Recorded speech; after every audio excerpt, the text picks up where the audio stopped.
북한에 대한 궁금한 사항을 콕 집어서 전달해드리는 배나보도 세 번째 시간입니다. 안녕하십니까? 안녕하십니까? 첫 번째 소식입니다. 임지현 씨 자진월북이냐 납치냐 뭐 설왕설래 말들이 많았는데요.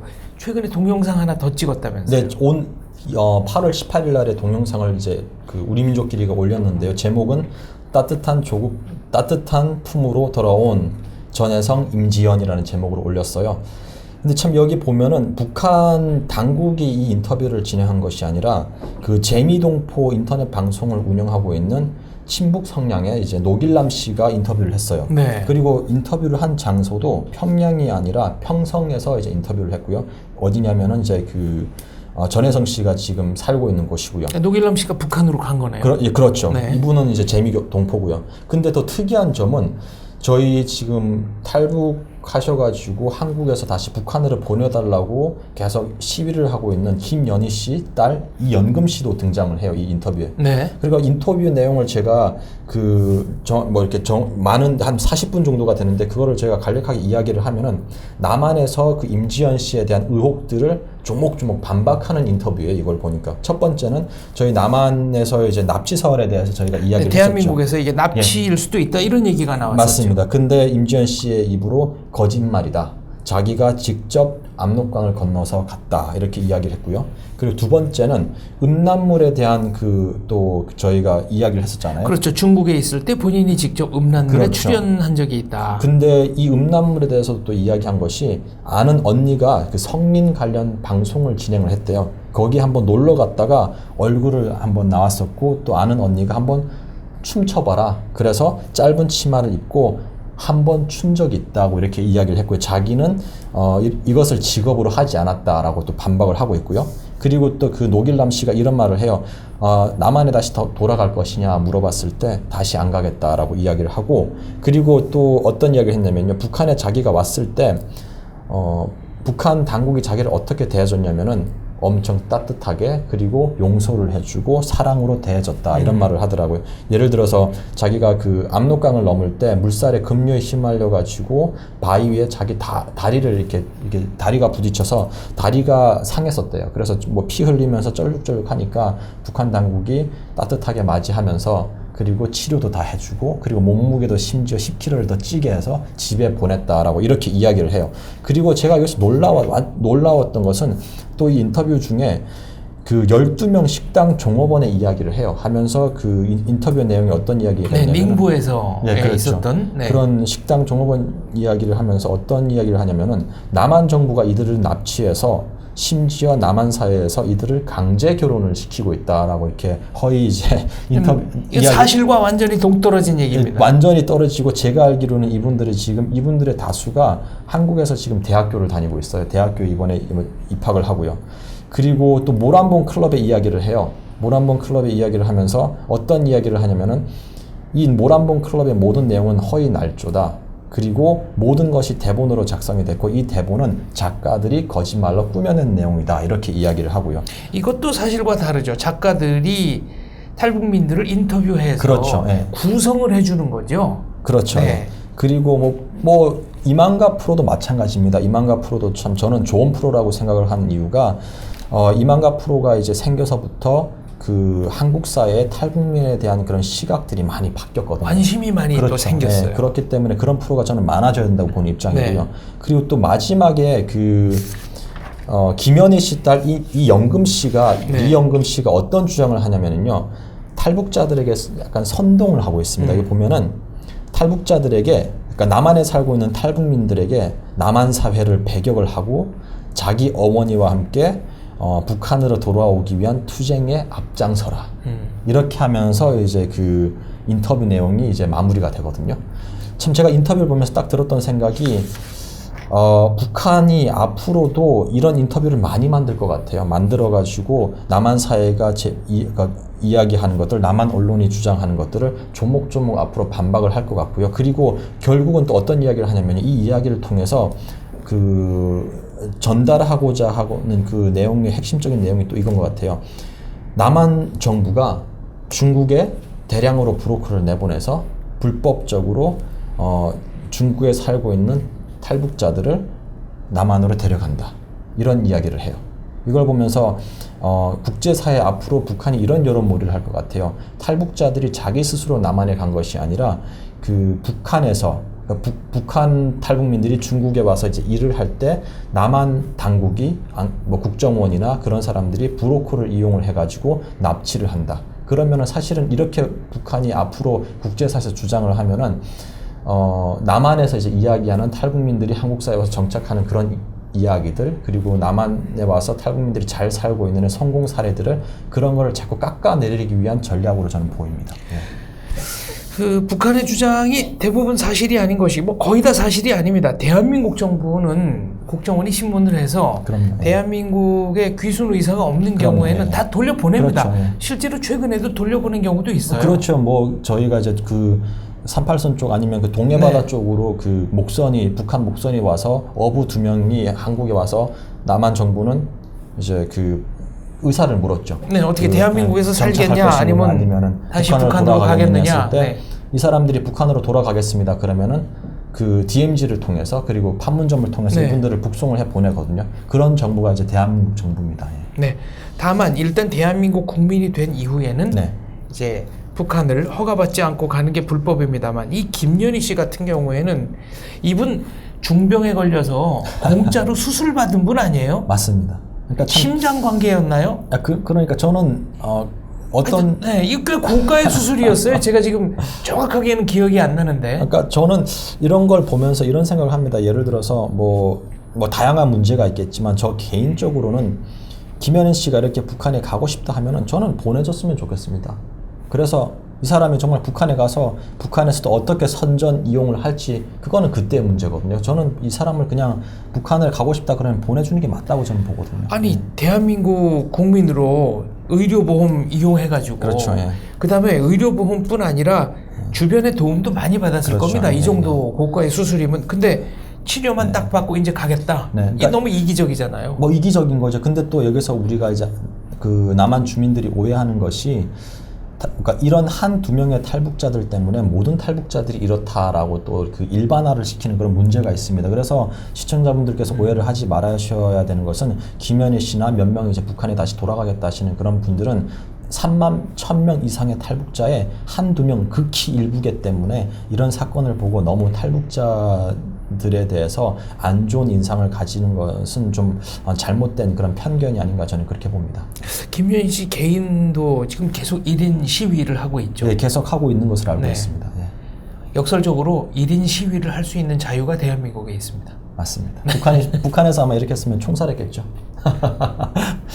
아무튼 일반화의 오류는 저부터도 좀 경계해야 네, 맞습니다. 될 것 같습니다. 우리 모두가 일반화의 오류는 좀 경계를 해야 되는 것 같습니다. 예. 일반적인 그 대한민국 국민 입장에서 네. 아니 우리가 이렇게까지 보호를 해주고 치료를 해줬는데 배은망덕해 하는 생각이 감정적으로 일어나는 건 사실입니다만 저는 이건 당연하다고 봅니다. 예, 이게 정말 한두 명이니까. 예, 한두 명이기 네. 때문에 너무 이렇게 탈북민들을 보는 시각을 너무 이기적이다. 사람 그 자체가 이기적이잖아요. 근데 그렇죠. 너무 일반화를 시켜서 탈북민들을 한국 사회에서 배척하는 그런 일들은 좀 우리가 지양을 해야 되고 어차피 3만 1,000명의 탈북민들은 먼 좋은 미래거든요. 이들하고 어떻게 하면은 이런 사람도 있지만 나머지 3만 명의 사람들하고 어떻게 하면 우리가 남한 사회에서 작은 통일을 이루어 나갈지에 우리가 더 고민을 하고 더 초점을 맞춘다면은 북한에서 아무리 이런 근거 없는 이야기를 하고 날조 방송을 계속 만들어낸다고 해도 우리가 탈북민들하고 남한 국민들이 단합해 있다 그러면은 아무리 북한이 뭐라고 해도 사실은 국제사회가 안 믿을 겁니다. 알겠습니다. 네, 다음 소식입니다.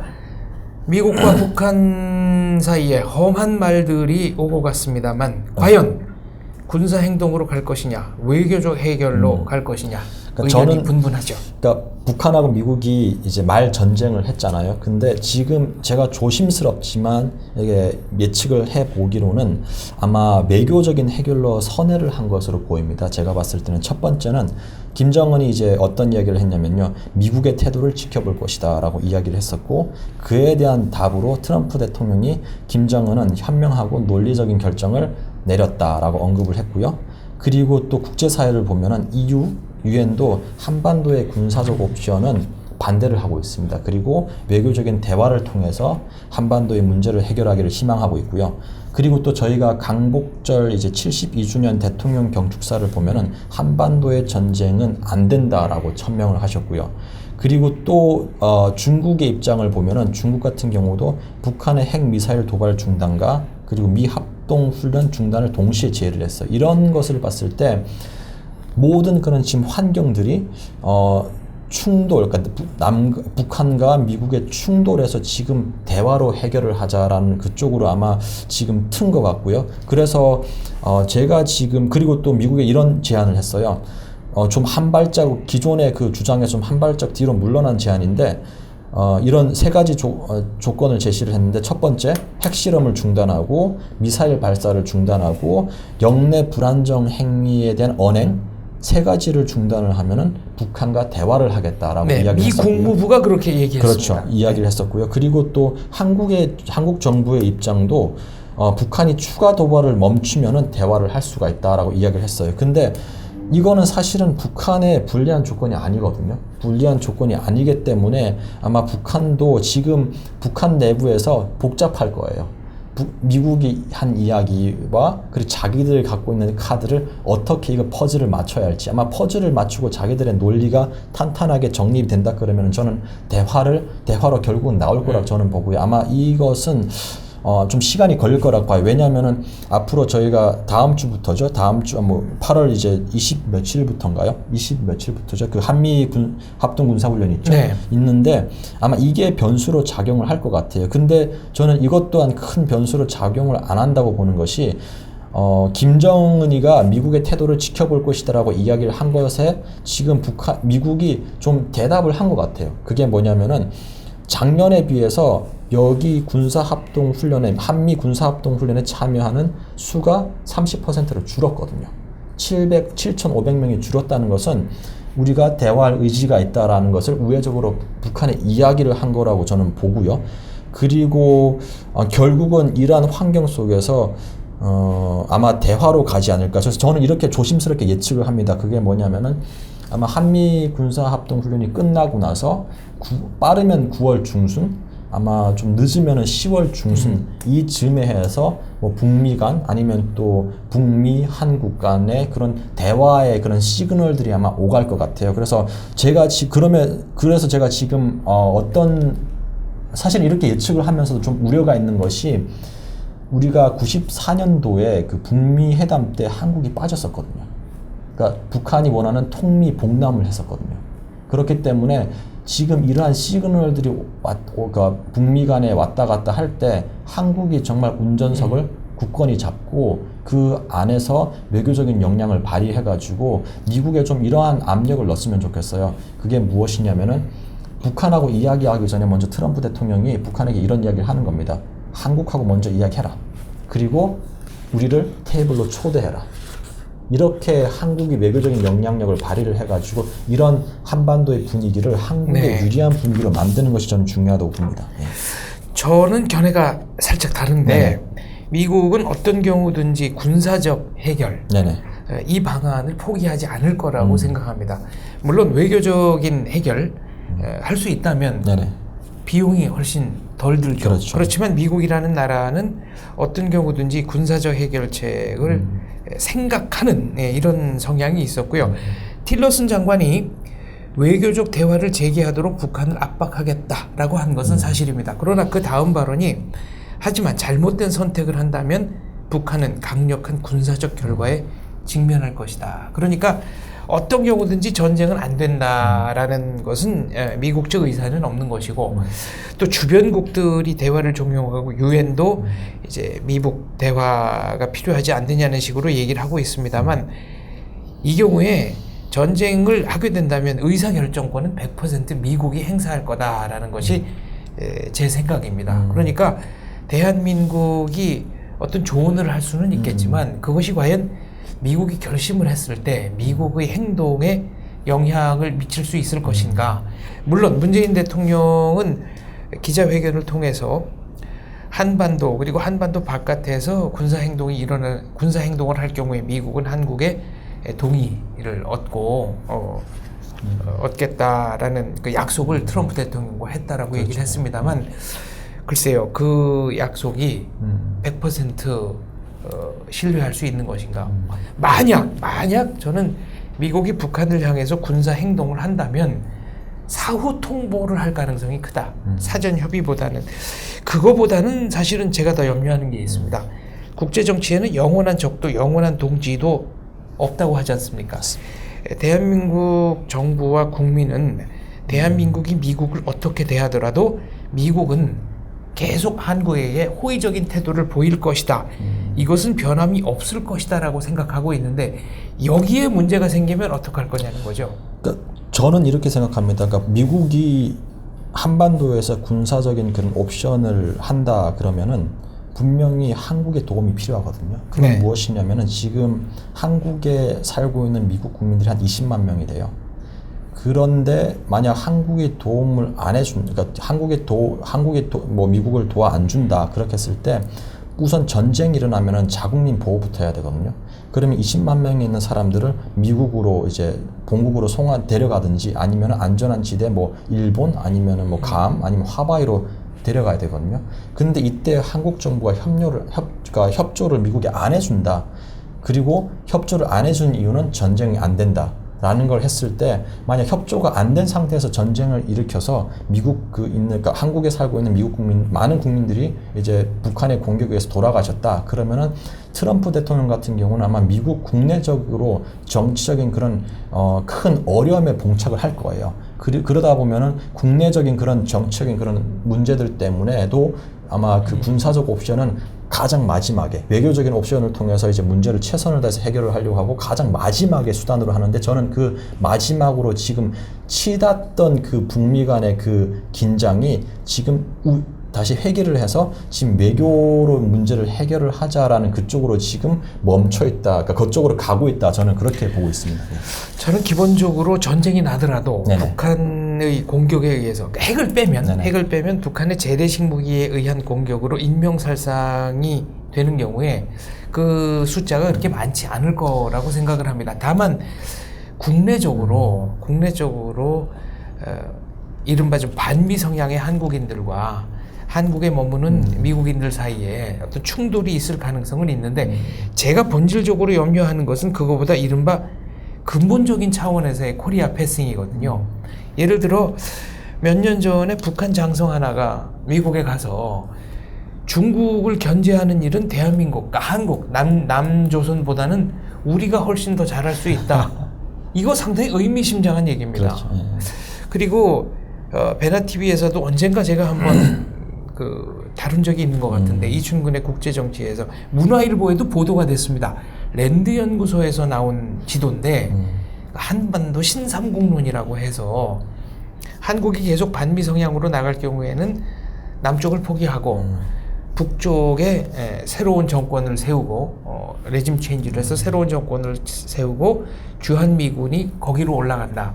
중국이 반발하는 경우에 두만강, 압록강 접경지대의 복도 같은 이 핫도그처럼 생긴 이 위성 국가를 만들어서 지금에 말하자면 북한은 그쪽으로 몰아넣는다. 이 경우에는 버퍼존이죠. 다만 이 국가는 중국의 도움이 없이는 사나흘도 생존하기 어려운 게 되는 겁니다. 이것이 가장 극단적인 그 한반도 솔루션이라고 해서 나왔던 이른바 신삼국론입니다. 뭐 충분히 일리가 있는 소리고요. 저는 또 어떤 생각하냐면 아까 박사님께서 이야기하셨지만 미국이 북한의 핵을 이제 다 우선 없앤다라는 조건, 네. 그리고 재래식 무기로 남한을 공격을 했을 때 그렇게 많은 인명피해가 안 날 거다라는 걸 했을 때 사실은 북한이 우리가 보면은 세계에서 가장 많은 잠수함을 갖고 있거든요. 그 잠수함은 수상함을 공격하는 용이 아니라 잠수함에 사람을 태워가지고 남해로 침투를 해요. 그리고 게릴라전이고 네. 여기서 가장 우리가 조심해야 될 게 뭐냐면 저희가 동해 지역에 한국이 갖고 있는 원자력 발전소들이 있어요. 이 발전소를 폭발을 시키잖아요. 그러면은 핵무기를 쏜 것 같은 똑같은 효과가 일어나거든요. 굳이 북한은 핵무기를 남한에 안 쏘고 재래식 무기로 한국에 있는 원전들을 타격을 하잖아요. 그렇게 했을 때는 똑같은 핵무기를 터뜨린 효과를 거두는 거예요. 그리고 또 북한이 가장 많이 갖고 있는 것이 생화학무기거든요. 북한이 지금 우리가 얼마 전에 그 성주 그 군사기지에 북한의 무인기가 왔다 갔잖아요. 예를 들어서 그 무인기들의 생화학무기를 실어가지고 생화학무기가 이제 1km면은요 그러니까 서울에 이제 떨어지면은 사방에 있는 거의 거의 100만 명이 되는 사람들을 죽일 수가 있어요. 1kg 그러면. 그게 무슨 말이냐면은 가난한 나라의 핵무기라고 그렇죠. 불리죠. 생화학무기. 그래서 제가 봤을 때는 만약 그 미국에 몰려 사는 평택이라든지 이런데 무인기에 그 생화학무기를 실어가지고 저희가 봤잖아요. 그 김정남을 죽였을 때 그냥 터치 한 방 했는데 죽었잖아요. 그것처럼 생화학무기 실어서 거기에 뿌리고 아니면은 우리 서울의 이제 수자원이라고 하는 한국 상류에 그러니까 한강 상류에 생화학무기를 다량으로 뿌렸을 때 우리가 그 물을 마신다 그러면 이거는 어마어마하게 큰 피해가 생기는 거거든요. 물론 생화학무기는 국제적으로 사용이 그렇죠. 금지돼 있습니다만 북한이 그걸 따를지는 모르는 겁니다. 북한은 안 따르죠. 후세인이 실제로 크루드족 학살할 때 네네. 생화학무기 썼습니다. 네네. 그렇기 때문에 이러한 공격들이 있기 때문에 이 공격으로 인해서 많은 사람 한국민들뿐만 아니라 한국에 살고 있는 미국 사람들도 인명피해가 커진다. 그렇게 우리가 볼 때는 트럼프 대통령이 과연 전쟁의 버튼을 누를까? 저는 조금 회의적으로 보는 입장입니다. 네. 만약 미국의 속내가 네네. 이른바 코리아 패싱, 네네. 대한민국을 젖혀두고 네네. 북한 위주의 통일을 한 뒤 북한으로 하여금 중국을 견제하도록 한다. 네네. 사실은 국경을 북한과 중국이 맞대고 있기 때문에 훨씬 더 중국을 세게 견제할 수 있습니다. 그거는 좀 저희가 더 고민을 하고 이야기를 해야 될 문제일 것 같습니다. 북한 위주의 통일을 한다. 사실 저는 한 번도 이제 생각을 해본 적이 없고요. 그리고 아마 북한 위주의 통일을 한다 했을 때 글쎄요. 잘 모르겠습니다. 트럼프가 장사꾼이라고 하셨기 때문에 네. 저는 극단적인 경우에 대비해서도 대한민국이 준비를 좀 해야 된다 이렇게 생각을 합니다. 다음 소식입니다. 이번 전쟁 위기가 고조되면서 북한 내부에 네네. 이른바 주민 동원이라고 할까요? 민방위라고 할까요? 좀 세게 걸렸었다면서요. 그러니까 저희가 이제 좀 볼 필요가 있는 것이 이번에 북미 간의 위기를 통해서 북한이 무엇을 얻었는가를 좀 볼 필요가 있을 것 같아요. 첫 번째 북한이 목적한 것은 네. 김정은 둘이의 북한 인민을 단결시키는 거. 이게 아마 북한이 가장 노렸던 노렸던 가장 큰 것이 아닌가 보거든요. 왜냐하면은 한 나라가 내부적으로 혼란이 생기고 내부적인 결속이 없을 때는 외부의 적을 만들거든요. 그렇게 해서 내부를 단합시키거든요. 그렇죠. 근데 북한이 아마 그거를 노렸어. 이번에 헬기를 통해 가지고 노동신문을 각 지역에 보내고 네. 이런 전쟁 분위기를 만들었는데 제가 북한에 있을 때 아직도 어렸을 때 기억나는 게 김일성이가 죽고 그리고 고난의 행군이 시작되고 북한에서 이제 그 인공위성 98년도에 이제 인공위성이라고 하는 그 로켓을 쌓아 올렸을 때 광명성 1호라 했죠. 네. 올렸을 때 전쟁 분위기였어요. 근데 그때는 사람들이 우왕좌왕하고 심지어 사재기까지 했었거든요. 근데 지금은 오히려 시장을 통해서 이제 하루하루 살아가는 사람들은 또 막말로 말해서 북한말로 막말로 말해서 또 저지랄이냐. 네. 이제는 안 통한다는 거죠. 오히려 이번에 이 전쟁 분위기를 고취해가지고 북한 정권이 북한 정권이 의도했던 그 국민들 단합 그리고 결속력 이것은 오히려 이번에 결속이 안 되는구나. 우리가 아무리 이렇게 만들어도 결속이 안 되는구나라는 네. 것을 북한 정부가 아마 확인을 한 것 같아요. 그리고 나아가서 어차피 결속이 안 되면은 전쟁을 해도 백전백패구나 라는 걸 북한 정부가 아마 이번에 크게 이해를 했을 거예요. 네. 그래서 지금 이 방법이 안 먹히니까 또 북한에 제가 그 중앙방송을 제가 모니터링 해보니까 이러더라고요. 한 일주일 전까지만 해도 5일 전까지만 해도 북한 조선중앙방송의 전쟁 분위기로서 한 24시간 그러니까 북한이 이제 중앙방송이 시작하는 그 첫 타임부터 끝날 타임까지 전쟁에 대한 분위기를 고치려 했어요. 네. 근데 신기하게도 한 5일 전부터는 어떤 분위기가 됐냐면요. 김정은을 찬양하는 프로그램으로 완전히 바뀌어 버렸어요. 그 말은 뭐냐면은 전쟁 분위기가 안 먹히니까 그나마 할 수 있는 것 그게 뭐냐면은 김정은 찬양하고 다시 또 이런 식으로 하자라는 네. 그런 식으로 지금 조선중앙방송이 바뀌었어요. 그리고 노동신문도 많이 바뀌었고요. 역설적으로 북한 내부 사정 때문에 북한이 대화하자고 나올 수도 있는 거네요. 저는 그렇게 생각합니다. 미국의 입장 변화가 아니고. 네, 그렇게 네. 볼 수도 있습니다. 예. 다니엘 튜더라는 그 전 이코노미스트 특파원이죠. 왜 한국 맥주가 대동강 맥주보다 맛없다고 네네네네. 그랬다고. 네. 이분하고 제임스 피어슨이라는 그 케임브리지 대학 출신 북한학 연구 석사 로이터 통신 특파원인이었습니다. 두 사람이 낸 조선 자본주의 공화국이라는 네. 책이 나왔습니다. 2015년에 먼저 출판이 됐고요. 네. 노스코리아 컨피덴셜이라고 번역판이 나왔는데 이 번역판에 따르면 1994년부터 98년 대기근 사이에 20만에서 300만 정도가 사망을 했고 이 이후에 북한에서는 규칙을 따르지 말라는 규칙이 주민 사이에 통용이 되고 있다. 네네. 그러니까 가족 중에 한 명은 공식 직업을 가지고 다른 누군가는 장마당회를 나가야 된다. 그래야 이제 생계 유지가 되는데 문제는 장마당 활동을 안 하는 것도 안 된답니다. 네네. 장마당 활동을 안 하면 탈북자 친척이 있어서 송금을 받는가 혹은 빙두 마약 장사를 그렇죠. 하는가 위험한 소득원이 있는 것으로 네. 간주하기 때문에 할 수 없이 또 장마당도 나가야 된다는. 그러니까 사실은 이게 장마당에 안 나가면은 할 수가 없는 것이 북한에서 가장 자랑하는 것이 뭐였냐면은 그러니까 의무교육, 무상치료, 네. 그리고 무세금 이 세 가지가 북한에서 가장 자랑하는 거였거든요. 근데 의무교육, 사실은 교육은 의무교육이에요. 근데 학생들이 학교에 가서 뭐 공부를 더 열심히 하고 다른 방과 후 활동을 하려면은 북한 말로 고인다고 하죠. 그렇죠. 선생님한테 뇌물을 갖다 줘야 되는 거예요. 그러면 이게 국가는 뭐 무상교육이라고 천명을 했지만 실제 그 돌아가는 그 환경을 보면 무상교육이 아니거든요. 두 네. 번째, 무상치료죠. 사실은 무상치료 병원에 가면은요, 의사는 있는데 약이 없어요. 그러면 그렇죠. 의사가 어떻게 이야기하냐면요, 장마당 가서. 시장에 장마당에 가서 처방전을 떼줘요. 네. 약을 사오래요. 그럼 페니실린이라든지 마이실린 같은 거를 사가요. 그러면 의사가 하는 일은 진찰을 하고 엉덩이에 주사 놔주는 일. 끝이에요. 그러면 이거 봤을 때는 무상치료 아니죠. 우리가 약을 사가야 되니까. 세 번째, 그러니까 세금이 없다고 했는데 지금 장마당을 북한이 경제 제재를 하면서도 저렇게 좀 그러니까 뭐 정부가 안정적으로 돌아가는 이유는 물론 미국과 중국에 도와주는 것도 있지만 상당수 장마당을 통해서 걷어들이는 세금이 있어요. 이 세금을 통해서 또 정부가 안정적으로 운영이 돼요. 그러다 보면은 장마당을 오히려 제가 봤을 때는 앞으로 장마당을 통제하기보다는 세금을 더 걷기 위해서더라도 사람들과 장마당으로 나아가라. 정부가 아마 그렇게 할 가능성이 저는 높다고 봅니다. 그래서 장마당에 나가면 나가는 사람의 수가 많으면 많을수록 정부가 걷는 세금이 많으니까요. 정부한테 이익이 되거든요. 그렇기 때문에 저는 앞으로 북한의 그 장마당 수가 계속 늘어나지 않을까 저는 그렇게 예측합니다. 이 책에 보면은 북한의 고위 공직자가 다니엘 튜터 씨에게 각자 1억 원씩 투자해서 한국 돈 1억 원씩 투자해서 맥주 회사를 운영해 보면 어떻겠느냐. 뭐 본인이 뭐 받아들이지는 않았답니다. 이 책의 재미있는 내용은요. 2009년에 북한의 휴대전화기 69,261대입니다. 2017년 1월 현재 460만 대를 돌파했답니다.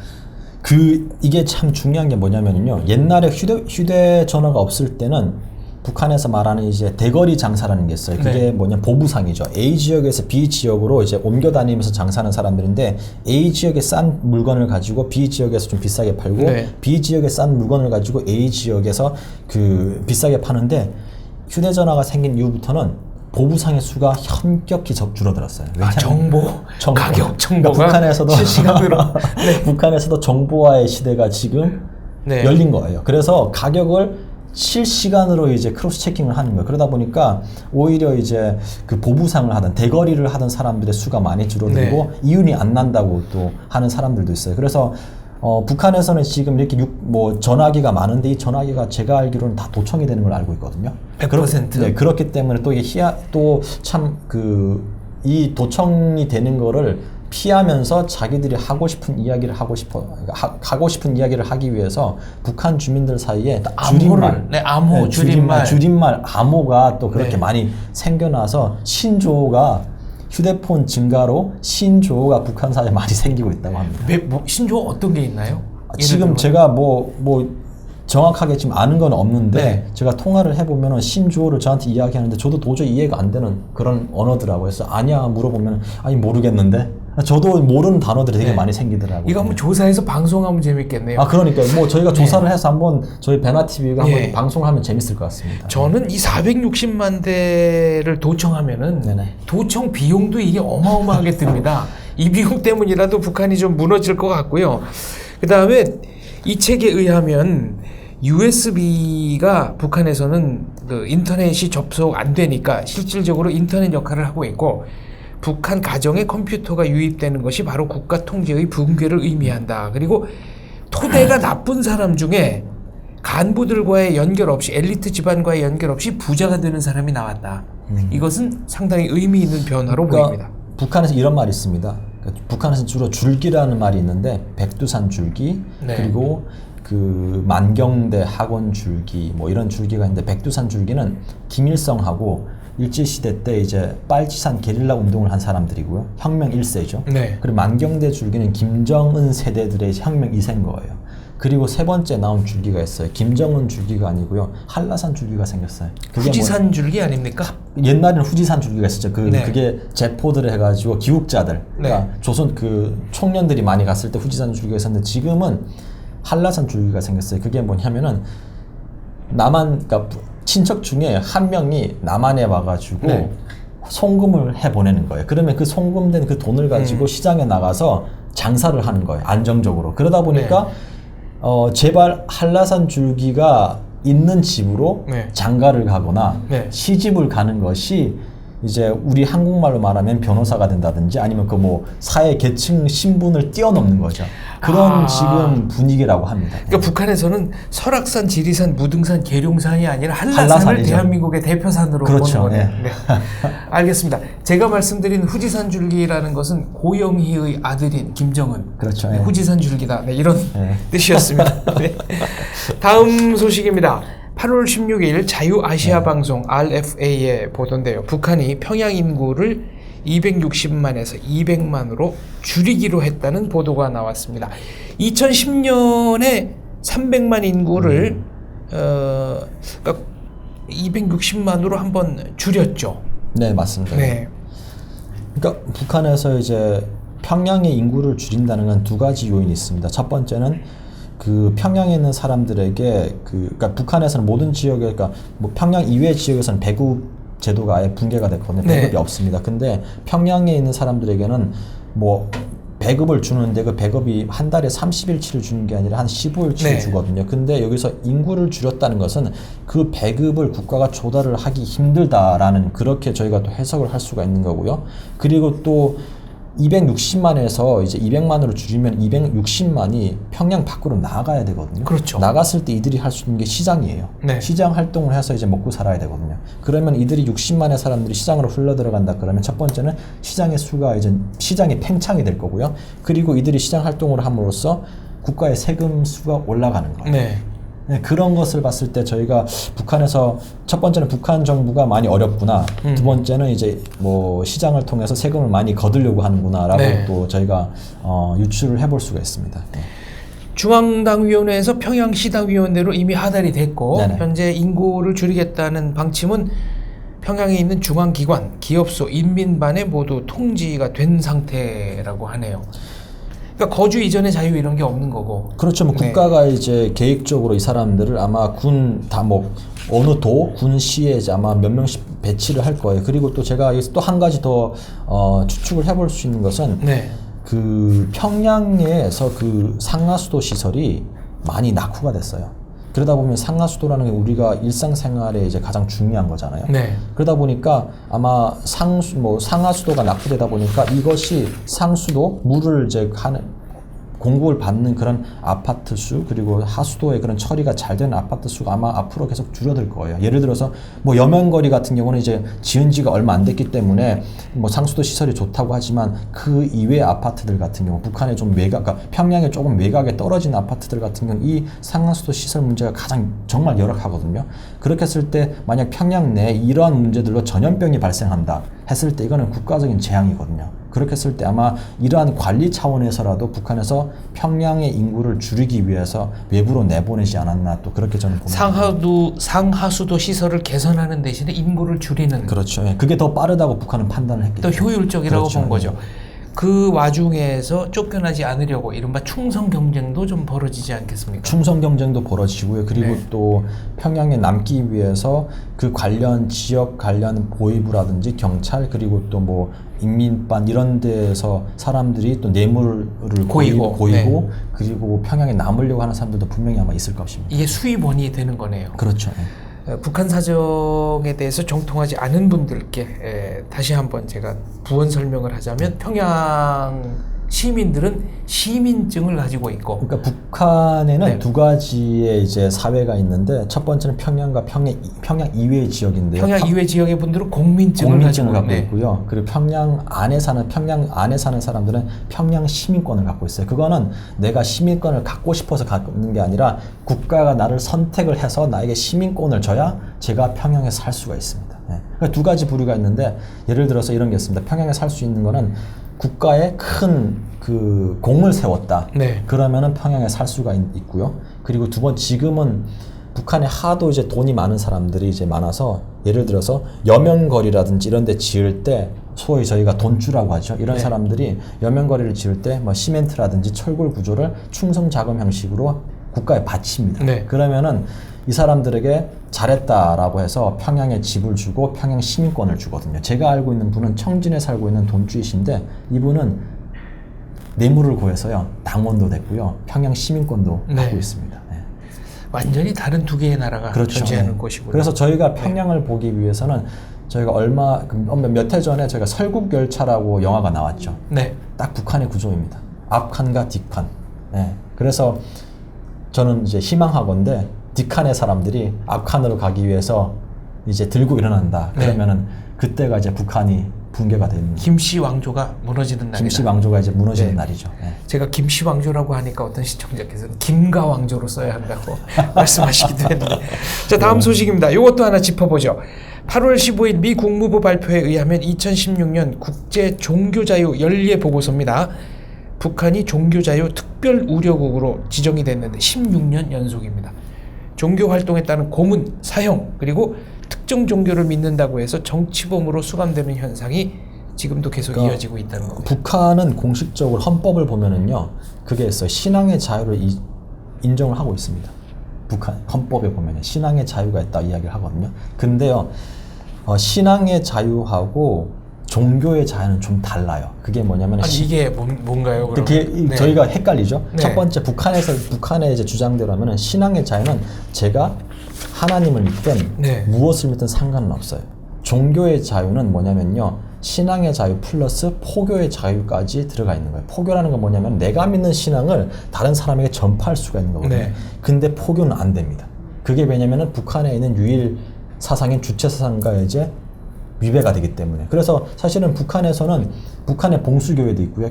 여러 교회가 있습니다. 철골교회도 그렇죠. 있고. 있는데 이거 무슨 이야기인데 저희 교수님께서 제가 뭐 학교를 다닐 때 저희 교수님께서 평양에 자주 이제 옛날에 왔다 갔다 하셨는데 한번 종교 단체들을 모시고 개신교 이제 단체들 모시고 평양에 가니까 일요일 날이어서 이제 개신교 신자들은 교회에서 가서 예배를 드리겠습니다 해서 교회에 다 모시고 갔대요. 근데 거기에 이제 목사님이라고 하시는 분이 열심히 설교를 하시더래요. 그래서 북한엔 교회도 있구나 이렇게 하고 다시 한국에 오셔가지고 이번에는 이제 스님들을 모시고 북한에 올라갔대요. 올라가가지고 어느 한 절에 갔는데 그 설교하시던 분이 네. 거기 와서 중복을 입고 있더래요. 그래가지고 그러니까 목사님 설교하시던 목사님이 절에 오셔서 승복을 입고 법문을 하시더라. 법문을 하고 계시는 네. 거예요. 그래서 다 끝나고 나서 네. 저희 교수님께서 찾아가서 무슨 초월 종교입니까? 목사님 어떻게 되신 겁니까? 하니까 그분이 하시는 말씀이 우리가 믿는 유일한 신앙은 우리가 믿는 유일한 이제 신은 우리의 위대한 수령님이시고 그리고 나는 김일성 종합대학 종교학과에 이제서 아이들을 가르친다. 네. 그래서 저는 자기는 기독교 그리고 불교, 천주교, 천도교 이것을 다 공부를 해봤는데 네. 가장 위대한 것은 우리 주체 사상이다. 주체교더라. 네. 네. 그렇게 이야기를 해서 저희 이제 그 교수님께서 이거를 어떻게 이제 이야기를 해야 할지가 참 고민이 되셨다고 그러더라고요. 네. 알겠습니다. 북한 종교의 현실입니다. 네, 다음 소식입니다. 던포드 미국 합참의장이 13일에 방한을 했고요. 14일에 중국으로 건너가서 네네. 16일에는 북중 접견 지역의 중국 북부 전구를 방문했습니다. 야오닝성 심양, 10년 만에 간 건데요. 한 가지 짚어봐야 될 것은 미국과 중국이 새로운 통신교류 협정에 서명했다는 겁니다. 저는 이것은 상당히 의미가 있다고 보거든요. 왜냐하면은 이제 우선 동북아에서 미중 간의 오판을 줄이고 리스크 관리를 하기 위한 차원이 아닌가 그렇게 보고요. 더 심층적으로 이야기한다면 한반도에서 벌어질 수 있는 오판 때문에 벌어질 수 있는 전쟁을 미국과 중국이 관리하자라는 그런 이제 그런 동의라고 저는 보고요. 그렇게 봤을 때는 결국은 미국이든 중국이든 한반도에서 전쟁은 원하지 않는다라고 저희가 또 해석을 할 수가 있고요. 저 같은 경우는 예를 들어서 지금 그렇기 때문에 그 미국하고 중국이 한반도에서 전쟁을 하지 말자는 그 공동의 목표가 있기 때문에 앞으로 이러한 그 리스크 관리 차원에서 협력을 할 거라고 저는 봅니다. 근데 다만 미국하고 중국이 지금 무역 전쟁을 하고 있기 때문에 그러니까 이해가 상충되는 데서는 아마 이제 그 분쟁을 하겠죠. 그리고 여기에서 참 웃긴 것이 저는 북한의 입장이라고 보거든요. 북한은 계속 중국하고 가까워 있었고 그리고 갑자기 그 미국의 던퍼드 합참의장이 오셔가지고 중국에 가셔가지고 중국의 군 참모장과 이제 그런 협정을 하는 걸 북한이 보면서 북한이 많이 화가 났을 거예요. 그래서 북한이 이제 북한이 뭐 대놓고는 이야기 안 했지만 그 자신들의 불만을 표출한 것이 뜬금없이 갑자기 로켓 발사하는 영상을 공개를 했어요. 네. 그게 뭐냐면은 로켓에 저희가 카메라를 다는 것은 로켓이 그 단 분리, 1단, 2단, 3단 단 분리가 잘 됐는지를 보기 위해서 네. 그 정보를 이제 얻기 위해서 카메라를 달면은 사실은 카메라의 각도가 좁아도 상관이 없거든요. 그 분리가 잘 되면은. 근데 카메라의 각도가 상당히 넓어요. 그래서 로켓이 올라갈 때 중국 땅도 다 비치거든요. 이 말은 뭐냐면은 우회적으로 중국 니네도 긴장해라. 니네 그냥 함부로 미국하고 이렇게 이야기를 하고 우리 비위에 거슬리는 행동을 했을 때 중국 너희도 우리의 레이더망에 들어가 있다라는 거를 우회적으로 이야기를 했다고 저는 봅니다. 바로 그 영상에 중국 지도가 나온다는 게 북한의 메시지라고 이제 보는 분들이 있고요. 네네. 일본의 한 신문이었던 것 같은데 북한의 한 고위 관리가 네네. 우리 미사일, 그러니까 북한의 미사일의 사정권 안에는 중국의 모든 영토가 들어온다라고 네네. 발언을 했다는 네네. 보도도 있었습니다. 뭐 저는 충분히 설득력이 있는 또 이렇게 뭐 추측이고 보도라고 생각합니다. 그리고 또 여기서 저희가 봐야 되는 것이 그래서 중국하고 이제 미국 저는 이렇게 생각합니다. 그러니까 중국은 북한과의 관계에서 얻는 이익보다 북한의 편을 들므로 잃는 손해가 크다면 언제든지 북한과의 관계를 다시 생각할 거라고 보거든요. 왜냐하면 국제관계라는 것은 국가의 이익에 기반한 거거든요. 아마 북한도 이걸 알 겁니다. 그렇습니다. 그래서 지금 북한의 행동은 그래서 제가 예측하기로는 북한은 앞으로 아마 러시아와 더 손을 잡고 아마 그 경제적인 협력이라든지 다양한 안보 협력을 할 거라고 저는 봅니다. 왜냐하면은 중국하고 러시아가 1950년대 말부터 60년대 내내 그 중소 갈등이 일어났었거든요. 그때 북한이 취했던 입장이 등거리 외교입니다. 그건 뭐냐면은 중국 입장도 안 들고 러시아 편도 안 들면서 자기의 이익에 맞게 행동을 했거든요. 그렇게 했을 때 예를 들어서 러시아가 북한에 좀 더 유리하게 행동을 한다 그러면 러시아의 손을 들어주고 이러한 그 등거리 외교의 그 경험이 있기 때문에 앞으로 저는 북한이 러시아와 더 협력을 할 거고요. 그러면은 협력을 한다고 했을 때 러시아도 북한에서 얻는 것이 있어야 되고 북한도 러시아에게 얻는 것이 있어야 되거든요. 그러면은 러시아는 그럼 과연 북한에게서 무엇을 얻을까 했을 때 지금 러시아는 극동 지역 개발을 지금 하고 싶어 해요. 그러다 보면은 극동 지역 개발을 하려면 우선 건물이 필요하고 사람 사는 주택도 필요한데 북한이 잘하는 게 건설이거든요. 그러면은 러시아에서 극동 지방으로 일하러 가려고 하는 사람들이 없어요. 그러면 노동력을 어디서 데려오냐 했을 때 북한에서 싼 값으로 노동력을 데려오거든요. 그래서 극동 개발에 북한의 싼 노동력을 활용할 수가 있고 그러면 북한이 얻는 것이 무엇이냐 했을 때 많은 노동력을 파견함으로써 이제 국제사회가 경제적 압박을 가했을 때 안정적으로 러시아로부터 매자를 갖고 올 수가 있는, 노동력으로 얻은 그 돈을 이제 가져올 수가 있는 거고, 또는 돈이 아니라고 하면은 러시아를 통해서 그 노동력의 대가에 준하는 기름이라든지 기계라든지 자동차라든지 이런 것을 아마 수입을 하지 않을까 저는 네. 그렇게 예상합니다. 네. 지금 이성주 씨 분석에 제 견해를 살짝 좀 네. 덧붙이겠습니다. 저는 중국과 미국이 어떻게든지 외교적으로 해결을 하겠다. 북한 문제에 관해서 가이드라인을 설정했다고 보지 않기 때문에 네네. 사실은 총을 쏘지 않고 김과 왕조를 무너뜨릴 수 있다면 그게 비용이 제일 싸게 먹히는 그렇죠. 거죠. 예. 그런 면에서 외교적 해결을 선호한다고 봅니다만 군사 행동을 할 경우에도 그 경우에 들어가는 사회적, 정치적, 경제적 비용을 낮추기 위해서 새로운 통신교류 협정에 양국이 서명했다. 이렇게 좀 보고 싶고요. 러시아 같은 경우에 이제 북한이 건설을 잘한다고 표현하셨는데 요거는 연해주 러시아 주민들 기준으로 봤을 때 그 수준으로 이제 건설을 잘한다는 뜻이라는 그 분석이 있었습니다. 그리고 문제는 국제 유가가 하락한 이후에 러시아의 전체 경제 규모가 대한민국보다도 더 이제 규모가 작기 때문에 과연 러시아가 북한을 어디까지 도와줄 수 있을 것인가가 문제입니다만 북한 입장에서는 러시아가 조금만 도와줘도 그게 굉장히 크게 느껴지지 않겠습니까? 우리 기준으로 생각하면 안 되는 거죠. 그렇죠. 그러니까 제가 봤을 때 아까 제가 언급하셨듯이 제가 아까 말씀을 드렸다시피, 그러니까 우선 러시아도 북한에서 얻는 것이 있고 경제적으로 얻는 것 있고, 그리고 북한도 러시아로부터 경제적으로 얻는 것이고요. 더 네. 나아가서 러시아는 이제 푸틴은 소련이 붕괴가 된 이후에 그 소련의 영광을 되찾기 위해서 끊임없이 노력을 해왔거든요. 그 중에 하나가 러시아도 한반도의 문제에 개입을 하려고 계속 노력을 해오고 있어요. 왜냐하면은 한반도라는 그 지정학적 위치가 중요하고, 첫 번째 한반도 문제에 개입이 되어 있다 그러면은 미국을 테이블에 앉혀서 한반도 문제를 매개로 러시아와 미국이 자기들의 이익을 이야기할 수 있는 장으로 이제 만들 수가 있거든요. 그렇게 했을 때 저는 러시아가 앞으로 북한을 통해서 한반도의 문제에 계속 개입을 하려고 하지 않을까, 저는 그렇게 보고, 또 그것이 러시아의 안보, 러시아 국익에 이익이 된다고 저는 보거든요. 왜냐하면 네. 미국과 1대1로 상대를 하고 미국과 자기네 이익을 직접적으로 이야기할 수 있듯이, 예를 들어서 지금 중국이 하는 것처럼요.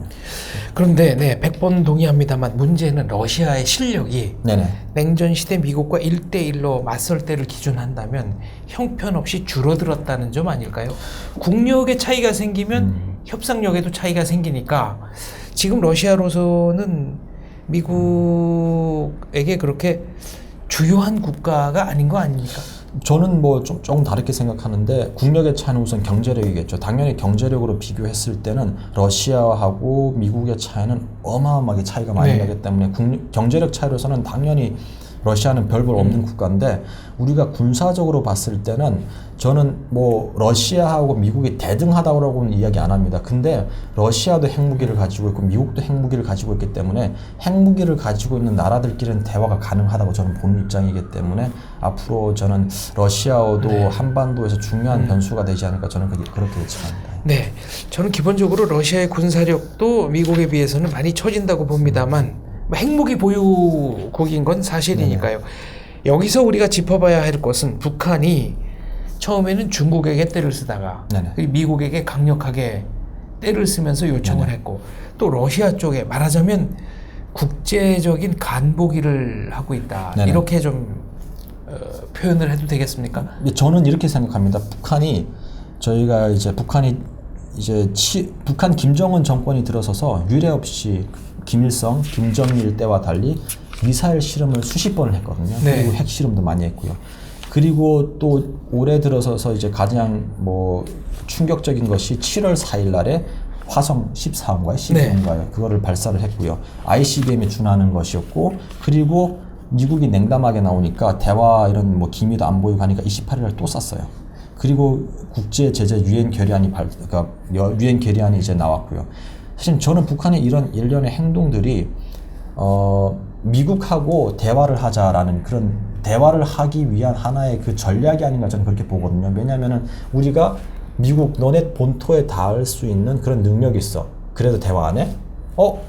아무 반응 안 하네? 한 번 더 해보시 뭐. 또 쏜 거죠. 그리고 그러한 북한의 그 전략들이 지금 있고, 그리고 북한이 지금 조금 잠잠한 이유가 제가 아까 말씀드렸다시피 이런 뭐 긴장 국면에서 지금 외교적인, 미국도 지금 대화를 언급을 했고 한 상황에서 북한이 지금 어떠한 그 논리적인 그런 카드를 가지고 대화 테이블에 나와야 할지 지금 고민하고 있는 것 같아요. 그래서 네. 북한의 이러한 일련의 도발 행동들은 미국과의 대화를 통해서, 그리고 미국과의 대화는 뭐 장기적인 관점에서 봤을 때는 뭐 예를 들어서 북한이 핵을 포기한다 그러면 거기에 어마어마한, 예를 들어서 뭐 주한미군 철수를 요구를 할 거고요, 한반도에서 안보적인 이유니까. 두 번째는 포기하는 대신에 북한에 어마어마한 경제적인 이익을 달라고 아마 요구를 할 거예요. 근데 저는 과연 미국이 이것을 받아들일 수 있는 준비가 돼 있는지에 대해서는 의문입니다. 그리고 만약 협상을 할 때 여기서 그러면은 이제 중요한 거, 한반도의 그러니까 한국의 입장에서 중요한 것은 우리가 계속 우려하는 것이 코리아 패싱이지 않습니까? 네. 이것은 코리아 패싱은 가만히 있으면 패싱이 되거든요. 근데 지금 이러한 상황 속에서 대한민국 정부가, 문재인 정부가 미국의 계속 외교적인 라인을 통해서 계속 한국의 메시지를 분명히 정해내야 됩니다. 예를 들어서 우리가 운전석에 앉는 것을 미국이 동의를 해줬으니까 북미 간의 단독 협상은 하지 마라. 그리고 북미 간의 네. 단독 협상을 북한이 원한다면은, 근데 동의해 준 건가요? 우리가 운전석에 앉는 걸 국제사회와 미국이? 뭐 동의를 안 해줬다고, 해줬다고 말하기도 어렵고요. 또 네. 동의를 안 해줬다고 말하기도 어려운 것이, 이번에 그 트럼프 대통령하고 문재인 대통령의 전화 통화를 보면은 상당히 이제 그 문재인 대통령이 전쟁만 안 된다라는 것에 그 트럼프 대통령도 이제 그 공감을 하고 있는 것 같아요. 네. 그런 입장에서 봤을 때는 100% 이제 운전석에 앉지는 못했지만 운전석에 이제 뭐 거의 근접하게 오지 않았나, 저는 그렇게 보고요. 그런 면에서 확실하게 운전석에 앉기 위해서는 그러니까 지속적인 그 외교 라인을 통해서 미국에게 이야기를 함으로써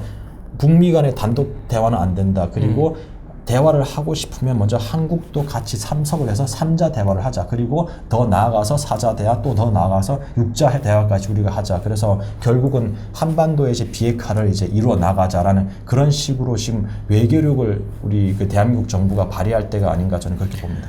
네, 거듭 말씀드리지만 제가 생각하는 코리아 패싱의 끝판왕은 다음과 같은 시나리오입니다. 물론 아직까지는 상상입니다.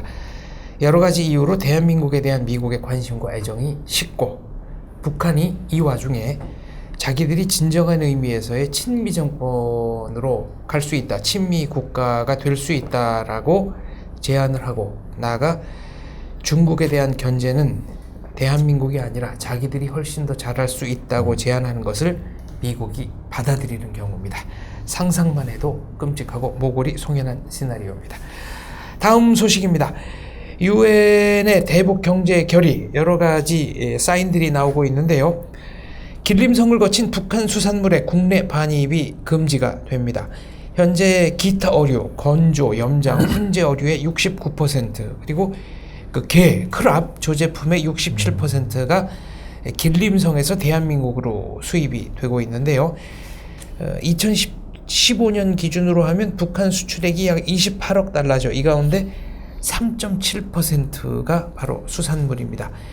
북한의 수산물은 전량 중국으로 수출이 되고 있습니다. 저는 이러한 길림성의 그 수산물 수입을 국내에서 반입 금지한 데서 저는 이게 현실성이 없다고 보는 것이요. 길림성에서 한국으로 바로 이제 수출을 안 하고 길림성에서 상하이로 보내서 상하이에서 포장을 해가지고 수출을 하면은요, 이거는 큰 허점이거든요. 그래서 오히려 이러한 그렇죠. 국내 반입 금지 조치가 오히려 한국과 그 중국에 나가 있는 한국 기업들에게 오히려 더 안 좋은 그런 그 영향을 미치지 않을까, 저는 심히 우려됩니다. 일각에서는 중국 어선의 북한 수역 내 조업도 네네.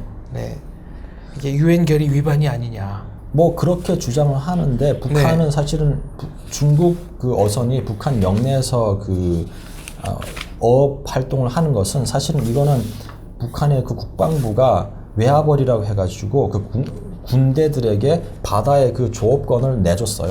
그러면 군인들 같은 경우는 군복도 사야 되고 식량도 사야 되고 하는데 국제적인 그런 봉쇄 때문에 할 수가 없거든요. 그러면 북한 그 군부가 할 수 있는 것이 그 어업권을 중국 어선들에게 팔거든요.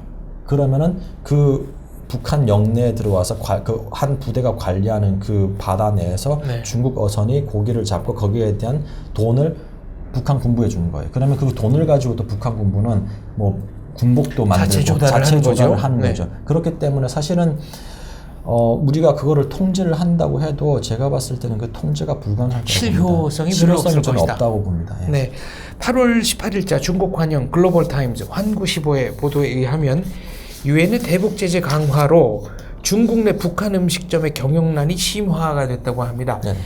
6월 달까지만 해도 북한에서 직접 파견한 요리사 경영 책임자들이 중국에 상주하고 있었는데 현재는 현지 요리사를 고용하고 북한에서 직접 파견했던 인력은 거의 철수한 것으로 보입니다. 그리고 지난 몇 달 동안 남북 관계가 경색이 되면서 한국 관광객들도 현지 북한 식당을 거의 방문하지 않았는데 이 점도 중국 내 북한 음식점의 경영난을 심화하는 하나의 요인이었다고 합니다. 뭐 사실 방문을 하지 않았다고 하는데 한국 주민들이 이제 중국을 방문을 하면은 어쩜 북한 식당에 가서 식사를 한번 해보는 것이 하나의 또 체험이거든요. 네. 근데 웃긴 것은 북한 그 식당이 한국 손님을 안 받아요. 아, 지금은 아예 못 오게 합니까? 그래서 예약을 해서 이제 식당 예약을 하려고 그러면은 말투가 한국 사람 말투면은 어디서 오셨습니까? 네. 이렇게 물어본대요. 그러면은 한국에서 왔습니다. 단체 예약 됩니까? 우리 한국 사람 안 받습니다. 그럼 어떻게 하냐면요. 이제 말투를 그냥 말투는 한국말을 쓰되 조선족입니다. 네. 이렇게 그러면 하면은 받아주나요? 받아준대요. 네. 그러니까 제가 봤을 때는 북한 그 정부에서 아마 하달이 떨어진 것 같아요. 이게 식당에 2016년 4월에 그 닝보에서 13명 식당 종업원 아마 탈북한 그것도 사건도 영향이 있는 것 네. 같습니다. 그래서 아마 북한 그 중앙당에서 아마 공문이 내려온 것 같아요. 한국 사람은 식당에 받지 마라. 네. 예. 이런 기사도 있네요. 자유아시아방송 RFA의 보도인데요. 대북 제재로 북한 채권이 몇 년째 거래 중단 중이다. 2013년부터입니다. 그러니까 1970년대만 해도 북한은 일본, 독일, 프랑스, 영국에서 차관을 도입해서 기계를 수입했는데 1970년대 중반 5.1 쇼크 이후에 북한의 수출량이 급감합니다. 네네. 그리고 1990년대에 채무 불이행국이 되면서 북한 채권이 액면가의 10분의 1, 50분의 1 가격으로 거래가 됐었는데 그마저도 이제 완전히 이제 끊어졌다는 그러니까 거죠. 사실은 그 사회주의 동구권이 살아있을 때는 그 사회주의 동구권들은 하나의 경제 공동체로 묶여서 네. 사회주의 우호 가격이라는 제도가 있었어요. 그게 뭐냐면 북한에서 뭐 지하 자원을 다른 나라에 보내면 예를 들어서 러시아에 보내면 러시아에서는 거기에 상응하는 기계를 보낸다든지 네. 기름을 보낸다든지 이런 식으로 하면서 이루어졌는데 사회주의 동구권이 붕괴를 하다 보니까 북한도 국제 시장의 그 뭐라 할까요? 그러니까 국제 그 유통되는 기름값의 돈으로 기름을 사와야 되는 거예요. 그러다 네. 보니까 북한에 외화가 없다 보니까 이런 문제가 이제 더 심각하게 됐고 예를 들어서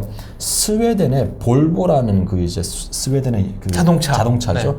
볼보 회사가 북한에 예전에 그 많은 차를 수입을 했어요. 그러니까 수출했죠. 수출을 했죠. 돈 못 받았어요. 못 받아가지고 볼보 차 그 CEO가 스웨덴 정부에 가가지고 항의를 했어요. 네. 돈 좀 제발 받아줘라. 네. 그러니까 스웨덴 정부가 북한하고 이야기를 했어요. 북한하고 이야기하니까 북한이 하는 말이 뭐냐면요.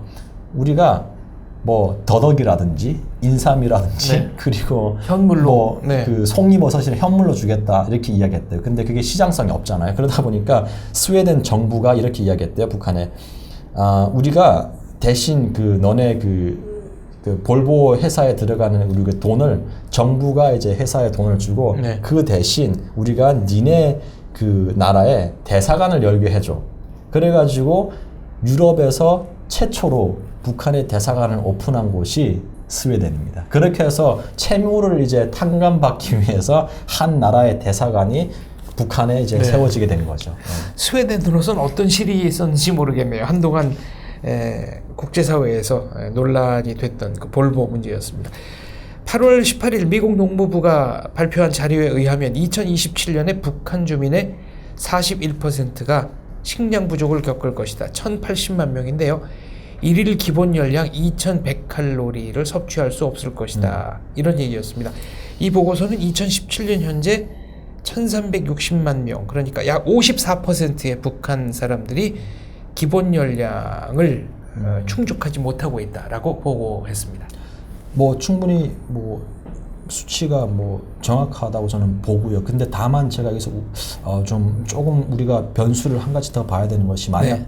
북한 사회가 장마당 수를 늘리고 사람들이 장마당을 통해 가지고 물건을 조달을 하고 팔고 이렇게 하다 보면은 네, 자영농도 좀 생기고 자영농도 생기고 하다 보면은 네. 아마 이 수치가 조금 틀릴 수 있지 않겠나 저는 그렇게 예측을 합니다. 예.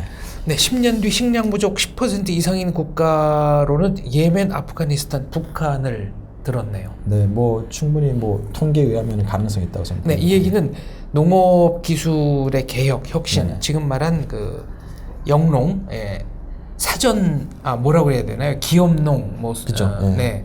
아무튼 개인 소유가 뭐 소토지라고 네. 그러죠. 북한에서 소토지 그렇죠. 농에.